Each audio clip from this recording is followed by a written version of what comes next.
आम्ही जिजाऊ बोलतोय. होय, पुन्हा एकदा आम्ही जिजाऊ बोलतोय. संस्कार या जीवनज्योती घडविले श्री शिवछत्रपती. संस्कार या जीवनज्योती घडविले श्री शिवछत्रपती. अन्यायाच्या जुलमात उडाले सह्याद्रीचेकडे. अन्यायाच्या जुलमात उडाले सह्याद्रीचेकडे. घडण्याची राष्ट्रवी जगांचे घोडे. अशा या संकट काळात पारतंत्र्यात यश, कीर्ती, स्वाभिमान आणि मातृत्वाचा लेणा लागलेल्या यदुवंशात लखोजी जाधवाच्या घरी माळसराणींच्या पोटी आमचा जन्म झाला. 4 भावंडांच्या पाठीवर कन्यारत्न जन्माला आलं. हत्तीवरून साखर वाटण्यात आली. आमचं नाव जिजा ठेवण्यात आलं. जिजा म्हणजे जय आणि विजय. काय ते कौतुक हो आजच्या माझ्या भूमीतून. तुम्ही आपल्या मुलीचं स्वागत करता का? अहो, हत्तीवरून साखर वाटण्याचा काय केला?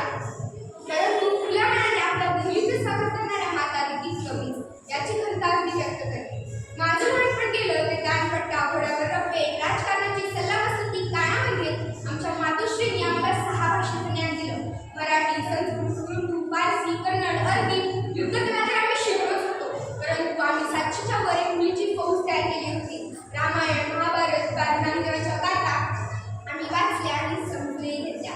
अशा लखोजी जाधवांच्या कन्या शहाजीराजे भोसले यांची धर्मपत्नी आणि 400 वर्ष महाराष्ट्राच्या हृदयात असणाऱ्या छत्रपती शिवाजी महाराजांची आई राजमाता, राष्ट्रमाता, मासाहेब. होय, अभिमान वाटतो मला माझ्या शुभाचा.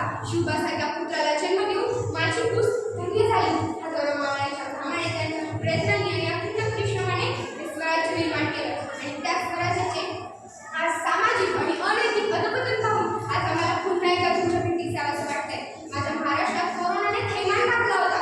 त्यातून सावरून नव्याने सुरुवात माझं बाळ करतोय. बघायला आलो मी स्वर्गातून. बाळांनो, तुम्ही विज्ञान युगातले. विज्ञान युगात कितीतरी संशोधने निघाली, कितीतरी यंत्रे निघाली, परंतु संस्कार मात्र मला कुठेच दिसले नाही. माझ्या रायगडावर रक्त सांडलं, माझ्या प्रतापगडावर रक्त सांडलं. अफजलखानाला मारताना मावळ्यांचं आणि त्याच प्रतापगडावरच पाडले होतं. दारूच्या फुटलेल्या बाटल्या माझा आत्मा बघतो. कसा बरं शांत राहणार माझा आत्मा स्वर्गात? कसल्याच्या यंत्राने पुण्यतिथ्य करतात? जागोजागी जागीत माझा शुभ वाटला गेलाय. हा म्हणतो माझा, तो म्हणतो माझा, जिजाऊ आमची. नाही नाही नाही, मी कुणाचीच नाही. अरे राजमाता, राष्ट्रमाता पदवी दिली आहे ना. राष्ट्रमाता म्हणते तर तिचा ऐका. हा असला समाज अपेक्षित नाही. स्वराज्य, ज्या स्वराज्यात परस्त्री म्हणजे ती शत्रूची का असणार, तिचा मान सन्मान केला माझ्या शुभाने. आणि त्याच स्वराज्यात आज माझ्या लेकीबाई सुरक्षित नाही.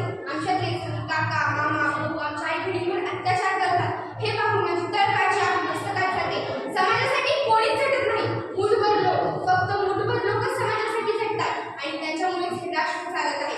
आजकालची जिजाऊ ती असते व्हॉट्सअप, फेसबुक, टीव्ही, मोबाईलमध्ये गुंतलेली. आणि आजकालचा शिवबा तो तर दिसतोय रस्त्यावर मुलीची छेड काढताना. शिवबा दिसतोय आई-वडिलांना वृद्धाश्रमात ठेवताना, आई-वडिलांच्या प्रॉपर्टीवर ऐश करताना. शिवबा दिसतोय श्रीमंतीसाठी वाईट मार्ग अवलंबताना. म्हणूनच मातांनो, मला सांगावं असं वाटतं की शिवबा